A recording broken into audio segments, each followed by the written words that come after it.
صدای شیپوره رو میشنوین؟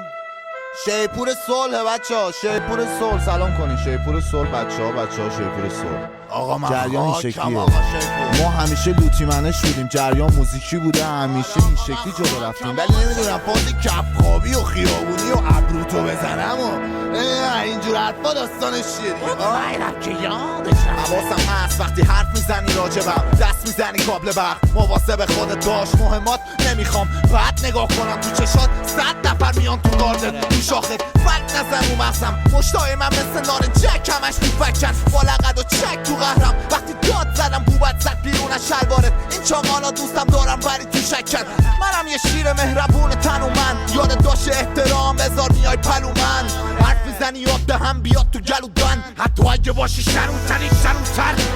این کوچولو خواب بود کی بیدارش کرد، کی بیدارش کرد، کی بیدارش کرد. این کوچولو خواب بود کی بیدارش کرد، کی بیدارش کرد، کی بیدارش کرد.